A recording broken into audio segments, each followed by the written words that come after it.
Bonjour à toutes et à tous, c'est Hermès, j'espère que vous allez bien, j'espère que vous avez apprécié la vidéo de mardi. Aujourd'hui, une petite vidéo d'actualité, puisque hier était un grand événement du côté de la Fédérale Réserve américaine, avec le discours et la décision de baisse des taux directeurs de la Banque centrale américaine, initiée par Jérôme Powell.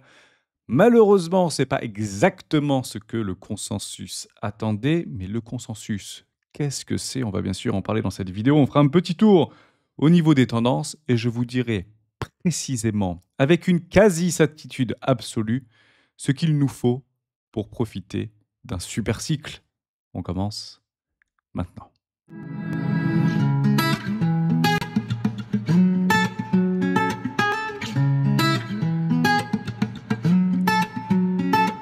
Et juste avant de commencer, je vous invite toujours à rejoindre des rois du marché. Vous trouverez le lien dans la description. À l'intérieur, une documentation qui s'appelle la stratégie des 4 rois. N'hésitez pas à l'utiliser, vous en imprégner, vous en inspirer pour vous aussi trouver votre propre style d'investissement, que ce soit sur le court, moyen, long terme, voire très long terme.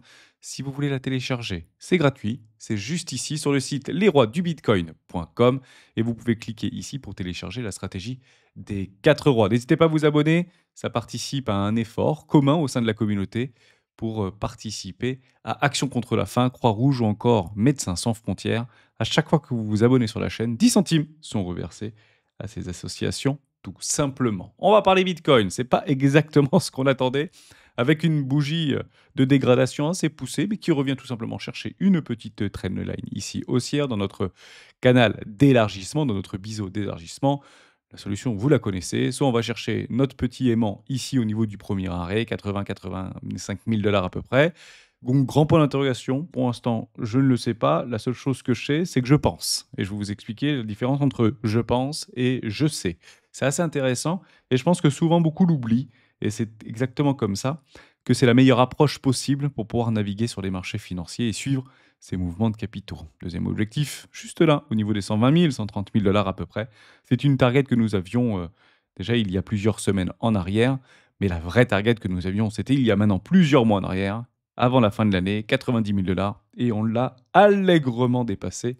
Donc bravo à tous ceux qui ont pu en profiter. D'ailleurs, je vous donnerai à la fin de cette vidéo un petit play, un swing trade que j'ai pris sur une crypto-monnaie que je piste depuis maintenant quelques temps, qui est et confirme mes conditions sur un premier swing par rapport au dip. Et c'est clairement ce qu'on attendait, rappelez-vous. Qu'est-ce qu'on attend pour pouvoir rentrer, pour pouvoir renforcer les positions? Qu'est-ce qu'on attend pour pouvoir acheter des petites crypto-pépites exotiques ou à très fort potentiel? Bon, on attend un dip, et on en a eu quasiment 2 successifs. Donc là, il y a une forte dégradation sur pas mal de nos crypto-actifs préférés. Si on n'y était pas, c'est clairement à ce moment-là qu'il faudrait s'y positionner. On ne voulait pas voir cela.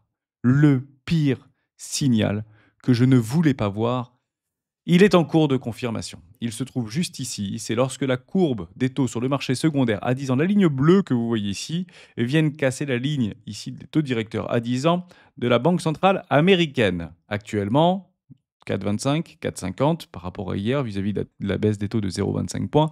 Et on est en train de la break. Maintenant, il nous faut des clôtures. Si ceci arrive, c'est une certitude absolue qu'il y aura une récession. Voilà. Et ça donne quoi, en réalité, ce type d'événement? Ça donne un fort taux d'incertitude sur les marchés financiers. Alors moi, je vous le dis ici par rapport à un indicateur que j'utilise, qui est plutôt une fractale qu'on peut retrouver dans le passé, mais vous, vous allez peut-être utiliser un autre indicateur. Et vous allez voir de façon complètement mécanique, le VIX a dû repartir dans une incertitude de façon assez agressive. On va le regarder ensemble, c'est extrêmement simple.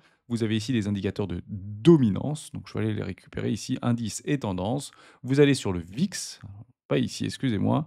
Où est-ce que je peux les trouver? Dominance sectorielle, indice Tobon? Non, je ne sais plus. Où est-ce que j'ai mes indices? Je pensais que c'était la dominance sectorielle, bien sûr. Et ici, le VIX. Waouh! Boum! Une énorme pression ici par rapport au VIX. Et on revient donc où? Dans une forte incertitude. Maintenant, ce n'est pas encore la panique générale. Mais est-ce qu'on doit aujourd'hui, d'ores et déjà, anticiper une panique générale alors que Jérôme Powell nous a expliqué précisément ce qu'il allait faire pour 2025? Donc soit on le joue maintenant, ou il fallait le jouer en anticipation, parce que c'est pas exactement ce qu'on attendait. Ça y est, le marché a pris l'information et à vous maintenant ou à nous de pouvoir au mieux la gérer. Réserve fédérale, je vous le lis comme suit. Décision soutenue par 11 des 12 membres de baisser de 0,25 points. Bon, ils sont dans une belle traîne baissière. En revanche, ce qu'on n'avait pas anticipé, c'est la fréquence de la baisse des taux en 2025. Initialement, c'était 3 baisses de taux. Honnêtement, si on avait 4, peut-être 5 baisses de taux, ça aurait été formidable, mais il fallait pas du tout s'y attendre en réalité, puisque c'est clairement pas la direction qui a été prise depuis le début par Jérôme Powell. Et quand je parle le début, depuis on a commencé un petit peu à vaciller, et c'était ce en 2022. Il annonce 2 baisses des taux. Maintenant, ce qu'on ne sait pas, c'est quel est le montant de cette baisse des taux. Est-ce que c'est 0,25 ou peut-être 2 fois 0,50? Parce que je préfère avoir 2 fois 0,50 que 3 fois 0,25 personnellement. Et ça, c'est en fonction des indicateurs qu'il aura à ce moment-là très précisément pour pouvoir actionner ou pas un levier plus agressif par rapport à une diminution des taux. Qu'est-ce qu'il utilise comme levier? C'est toujours les mêmes. 1, l'inflation. 2, la croissance. 3, le chômage. Et effectivement, ce n'est pas forcément ce qu'on attendait aussi. Au niveau du taux de chômage, c'est haut, enfin c'est haut, c'est toujours pareil. Dès que c'est au-dessus de 0, c'est que c'est trop. Mais dans l'idée, on sait qu'à 4,1, Jérôme Powell s'y intéresse. On est à 4,2 actuellement, donc un chômage qui reste sous contrôle, mais avec une direction qui n'est pas forcément celle qu'on voudrait avoir. Si on prend les théories de dos, et on comprend bien par rapport à des plans massifs, notamment de plans de chômage, notamment aux États-Unis, il est très probable qu'on le voit augmenter dans les prochaines semaines, peut-être prochains mois. Et je pense d'ici la fin de l'année, on sera très probablement au-dessus des 4,1 ou au-dessus des 4,2. Est-ce que c'est maintenant qu'il faut l'anticiper? Oui, on peut très bien l'anticiper en tentant de prendre des profits si celui-ci nous le propose, tout simplement. Il n'y a pas réellement d'option aujourd'hui à prendre pour être contrariant, pour essayer de shorter parce qu'on pense que le marché va se retourner. Il n'y a rien de mieux pour se faire littéralement siphonner et avoir des prix qui continuent tout simplement à exploser. Pour l'instant, on reste sur une ligne de contrôle. On n'est pas à 7, on n'est pas à 10, on n'est pas à 12, mais on n'aime pas trop la tendance que c'est en train de prendre depuis maintenant plusieurs mois en arrière. Vous avez un deuxième indicateur, c'est ici, moi je l'utilise beaucoup, c'est le CPI. L'objectif c'était 2%. Jérôme Powell nous le dit. On est un petit peu au-dessus des 2%. On est beaucoup au-dessus des 2% en réalité, puisqu'on repart sur une estimation entre 2,5 et 3% pour 2025. Certains, comme moi, hein, partaient du principe qu'on aurait un nouveau consensus avec une inflation qui sera acceptée par la majorité aux alentours des 3%. Et étonnamment, c'est toujours très drôle. Lorsqu'on fait un consensus, on matraque un consensus aux alentours de 2. Si on est au-dessus, c'est pas bon. Mais si vous passez du jour au lendemain à un consensus de 3, pour dire, après des nouveaux calculs vis-à-vis d'un comité scientifique et économiste et doctorant en économie, voire prix Nobel d'économie, en réalité, il semblerait que un taux d'inflation à 3 sous contrôle soit bien mieux qu'un taux à 2. Voilà. En fait, en l'espace d'une phrase, il y a 3 mecs en fait, qui vont se réunir autour d'une table et vont décider que c'est 3. Et tout le monde va dire: «OK, c'est super, bah, finalement, si 3 c'est mieux. Oh, ah, mais on est en dessous des 3. C'est formidable alors. Qu'est-ce qu'on attendait de mieux?» Et c'est exactement comme ça que ça se passe, soit dit en passant, autour des tables. Je le fais en version courte, mais c'est comme ça qu'il faut l'interpréter, si vous voulez, puisque on sait pertinemment que ces calculs de taux d'inflation sont complètement pipés. C'est pas réellement un taux d'inflation que l'ensemble du consommateur américain va payer pour pouvoir se nourrir, pour pouvoir se loger ou pour pouvoir se déplacer. C'est complètement faux en réalité. C'est bien plus que ça, le taux d'inflation réel qui impacte directement le pouvoir d'achat. Mais par rapport aux indicateurs et aux outils qu'ils utilisent pour pouvoir délimiter ou calculer un taux d'inflation, bon bah, ma foi, c'est comme c'est le consensus, on restera aux alentours des 2,5-3%. Tant qu'on n'est pas à 10%, je peux vous dire qu'on peut continuer à vivre relativement normalement. Troisième indicateur, qu'est-ce que c'est? C'est le taux de chômage, c'est le PIB. Le PIB est soutenu. Ça, c'est quelque chose de très positif, puisque en réalité, à la fin, on fait les comptes. Donc si vous avez un taux de croissance entre 3 et 4% annualisé, entre 2 et 3,5% annualisé aux États-Unis en 2024, et partez du principe que Donald Trump, je doute qu'il décide d'essayer d'infléchir cette progression, puisque si on l'a élu, enfin si les Américains l'ont élu, c'est justement pour continuer à cabrer littéralement au niveau du PIB, pour pouvoir continuer à emprunter massivement sur les marchés financiers, pour pouvoir rendre riches et heureux l'ensemble des Américains et des concitoyens américains. Vous savez, la petite musique, elle s'est jamais arrêtée aux États-Unis depuis 400 ans. Bon, ça c'est soutenu. En revanche, moi j'ai un indicateur qui me dérange par rapport à cet indicateur qui peut être en retard par rapport à ce qu'on est en train de voir.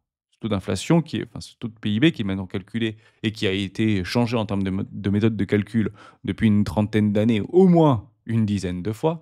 Moi, je me retrouve avec un indicateur que j'utilise très régulièrement. C'est celui-ci. Je l'avais d'ailleurs tweeté il y a très exactement 6 mois pour vous annoncer une récession imminente. À chaque fois que ça dépasse les 0,50, 100 de chances que ce soit qu'il y ait une récession dans les 6 prochains mois ou les 12 prochains mois. Ou, si vous voulez, imminent. Ça ne s'est jamais trompé sur les 70 dernières années. Donc on est passé, c'était ici en août 2024, à 0,57. Avant de se dégrader, donc positif ici. Si ça repasse au-dessus des 50, c'est très, très grave et on pourrait avoir, très probablement, une perturbation généralisée où le consensus prendra la dimension de ce qui est en train de se passer. Dans cette logique, j'oppose 2 choses. Je pense à je sais. Ce que je pense, c'est quoi? C'est une perception du marché qui nous entoure, des narratifs, du sentiment de marché, des courbes, la technique et le fondamental. Il y a aussi une autre chose que les plus expérimentés vont pouvoir développer, au-delà de la perception, c'est l'intuition. Je connais ces situations de marché, j'y ai été déjà confronté. À l'époque, je n'y étais pas préparé. Aujourd'hui, je suis mieux préparé, notamment pour gérer mes émotions. Donc le combo de la perception et de l'intuition, c'est ce que je pense. Mais ce que je sais, qu'est-ce que c'est? Vous allez me dire, c'est ce que je vois. En réalité, ça va plus loin que ça. Le ce que je sais, c'est le consensus. Donc soit vous êtes dans le consensus, soit vous n'êtes pas dans le consensus. À ce moment-là, vous êtes contrarien si vous n'êtes pas dans le consensus. Vous êtes contre tendance. La réunion ou la somme de ce que je pense et ce que je sais donne une tendance. C'est ça la tendance. Et actuellement, si vous regardez clairement Bitcoin, vous avez de façon limpide une tendance qui se dessine sous nos yeux, dans une théorie de dos avec des creux toujours plus hauts que les précédents et des hauts toujours plus hauts que les précédents. On est bien ici dans ce que je pense actuellement et passé à un consensus présent, passé et potentiellement futur, qui crée une tendance. Mais ce qui est très drôle, c'est que lorsqu'on crée ce type de fractal dans une tendance haussière, on a peur que ça monte. Donc, on se met à se couvrir, on se met à vendre, voire on se met à shorter. Mais aussi étonnant soit-il, lorsqu'on est dans un consensus avec ce que je pense et ce que je sais, donc ce que je vois, dans une tendance baissière, avec des cassures ici de résistance et des cassures de support, pardon, et non plus de résistance. On est donc ici dans une tendance baissière. On a peur que ça baisse, donc j'achète. Donc on se met contrarien de notre propre perception. Vous savez pourquoi on fait ça? Pour la simple et bonne raison qu'on a bien appris qu'il faut faire le contraire de ce que la majorité pense. Et de façon conceptuelle, on se met toujours dans la majorité, donc on va au-delà de nos propres émotions et notre propre perception. Or, c'est clairement ce qui vous donne un avantage concurrentiel. Écoutez-vous, ressentez-vous. Oui, dans le trading, il faut être des robots, mais tout ce qui gravite autour de nous n'existe pas dans le trading. Et en fait, il y a très peu de traders qui ont tradé hier, sur les journées de volatilité. C'est aujourd'hui qu'on va commencer à retrader. C'était pas forcément la meilleure solution d'aller trader ici, tout simplement. Vous comprenez ça? J'espère que c'est J'espère que c'est bien compris parce que je pense que c'est un vrai décalage en termes de progression pour arpenter ces marchés financiers, aussi compliqués soient-ils. Maintenant que j'ai dit ça, et on va finir là-dessus, qu'est-ce qu'un indicateur? À quoi donc nous servent ici nos indicateurs techniques? C'est extrêmement simple. Par rapport à tout ce que je vous ai dit, si vous prenez un indicateur technique, ne permet qu'une seule chose, l'optimisation. Optimisation de sortie, optimisation d'entrée. Si je prends l'exemple très concret de Bitcoin, ici, et je vais le prendre en hebdomadaire, je suis en situation de surachat, j'ai un RSI qui est au-dessus de ma neutralité des 50 et au-dessus d'une situation de surachat des 70. Si j'achète ici, je suis un abruti. Ça, c'est un indicateur technique. Donc, il va m'aider à optimiser une entrée ou une sortie. Par contre, si je vends ici ou si je prends des profits ici, sur ces zones de prix, je suis alors un génie. Pas tout vendre pour essayer de racheter moins cher, mais se payer d'un travail et une récompense d'un travail bien fait. Je vais vous donner une petite crypto d'ailleurs que je suis, qui est SEI, juste ici. Alors, je vous le résume de façon extrêmement simple, puisque je me concentre de plus en plus, et avec la communauté des rois, depuis le mois de mai, on essaye de s'ouvrir à la finance décentralisée, à la DeFi et aux échangeurs décentralisés. On a parlé donc de plusieurs, et notamment DYDX. Et c'est intéressant. C'est est aujourd'hui spécialisé dans le trading décentralisé. Et en fait, il apporte énormément de solutions et répond à des problématiques majeures au niveau des différents échangeurs décentralisés pour donner une réponse pleine et efficace à des institutions qui voudraient en fait s'y essayer. Donc je pars du principe que tous les échangeurs aujourd'hui centralisés, même si ça reste un consensus avec plus de 90% des utilisateurs qui utilisent ces échangeurs centralisés, je pense que dans les prochaines années, la décentralisation des usages sera au cœur de nos propres réflexions. Et si on veut les jouer, bah c'est maintenant qu'on les joue. C'est actuellement plutôt un bon candidat pour pouvoir jouer cette décentralisation majeure, notamment des institutionnels, avec une blockchain extrêmement scalable, avec une très faible latence, voire quasiment zéro latence, un écosystème en croissance qui répond à une demande, etc. Machin. Vous comprenez un peu l'idée, je ne vais pas vous faire tout le lapsus autour de ce truc-là. Mais ça reste un bon candidat, près de 2 milliards de capitalisation. Donc il y a des institutionnels à l'intérieur. Et dans ma théorie de dos, je prends une position ici, une position ici. Je suis dans le train, j'achète le DIP. Pourquoi le DIP? Parce qu'en fait, on a retracé de près de 50%. On est bien sur ma zone des 0,50. Vous savez, si vous utilisez les Elliott Wave, vous avez une 1 ici, potentiellement une 2 pour aller chercher une 3. Généralement, des 2, c'est avec deux flux baissiers. Pour l'instant, bah, j'en vois qu'un, donc on pourrait très bien avoir un deuxième flux baissier éventuellement. Donc je m'en fiche un petit peu d'aller là, j'ai la liquidité, donc je vais prendre un play ici. Je connais, ne connaissant pas l'avenir et ayant une perception, une intuition qu'on soit à 150 000 dollars avant la fin de l'année sur Bitcoin. Donc je me suis dit, si on doit mettre tout le monde d'accord, on devrait faire un gros coup de collier et ce sera clairement réglé l'histoire. Donc je préfère me positionner ici. Si j'ai tort, c'est pas très grave, on pourrait aller chercher une deuxième cartouche. C'est comme ça que je rentre moi sur mes swing trades et mon objectif c'est quoi? Un 618 au niveau du flux. Pourquoi au niveau du flux, Hermès? Parce que je suis un petit peu les vagues d'Elliott, donc vous aurez une ici, la 2 entre les 0,5 et les 618. Donc on se positionne un peu là-dedans pour aller chercher une 3 minimum objectif. Un 618 d'extension de Fibonacci. Bon, si je suis rentré dans le train, ça me fait une performance d'à peu près de 200%. Si ça se dégrade et que je rentre en deuxième fois, on va pouvoir le limiter ici dans une poche de liquidité. Ça me fait à peu près 300% d'augmentation. Et je vise donc des nouveaux ATH sur cette blockchain, tout simplement, sur ce projet SEI. J'en ai d'autres, j'en ai fait deux autres. Je vous en parlerai si vous voulez demain. Mais voilà un petit peu comment je travaille, tout simplement. Moi, ça m'aiguise et ça me titille quand je vois des dips, quand je vois une forme de dégradation par rapport à un événement catalysant que tout le monde attendait. Donc je me dis, bon, bah, chasse à la liquidité, ma foi. Si on regarde au niveau de l'order flow, on s'est bien dégradé au niveau des fundings, bah, c'est plutôt positif. On a encore largement de la marge par rapport aux open interest, mais partez du principe que si on a des fundings qui s'équilibrent, c'est qu'il y a autant de vendeurs à découvert que d'acheteurs et actuellement à levier d'achat. Qu'est-ce qu'on est en train de dégommer depuis des semaines et des semaines, voire des mois? Bah, c'est plutôt des bears et je vois pas pourquoi ça se changerait du jour au lendemain. Pour pas pour raison que Jérôme Powell a dit que non, je ne suis pas habilité à, mettre en place une, réserve de valeur ou une réserve stratégique de bitcoin au sein de la banque centrale américaine. Évidemment, il y a des statuts à respecter jusqu'à preuve du contraire. Son boulot, et pas des moindres, c'est pas de créer une réserve de bitcoin, c'est un, stabiliser les prix, 3, plein emploi, 2, plein emploi. Et c'est pas compliqué, hein, pour la Fed, hein, pour les banquiers centraux. Et comme nos politiques étaient trop changeants et n'a plus du tout les capacités, voire les idées de pouvoir gérer ce type de choses, bon, on l'a donné aux banquiers centraux, c'est juste formidable. Bon, soit dit en passant, il y arrive plutôt pas trop mal. En revanche, ce qu'on peut aussi avoir et ce qu'on a comme une bonne nouvelle qui permet de stabiliser le marché, Donald Trump l'a dit, il ne compte pas changer Jérôme Powell autant que la présidence de la Federal Reserve avant 2026, d'ici 2026. Donc, formidable. Ah, il a re-signé pour 2 ans. On pensait à un mercato, bah finalement, il re-signe pour 2 ans. Ça permet un petit peu de stabiliser le marché. Merci de m'avoir écouté jusqu'au bout. J'ai pas plus de choses à dire et je vous donne un dernier petit clin d'œil avant de se quitter, de se retrouver demain pour un live exceptionnel. Et je ne serai pas seul demain sur ce live, je serai également avec les érudits. Il y aura R, il y aura Géo, il y aura Toani, Mati, je ne sais pas, mais on vous proposera une masterclass avec des problématiques et la réponse à des problématiques qu'on emploie notamment au sein de l'Académie des Rois en profondeur. J'espère que ça vous plaira. Regardez juste ce que font les gros.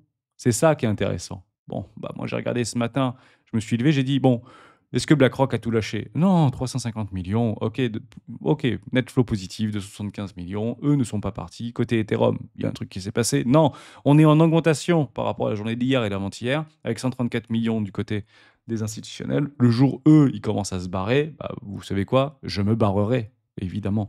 Pour l'instant, c'est pas le cas. Yate and see, et on se retrouve demain pour le live des rois du Bitcoin. Ciao.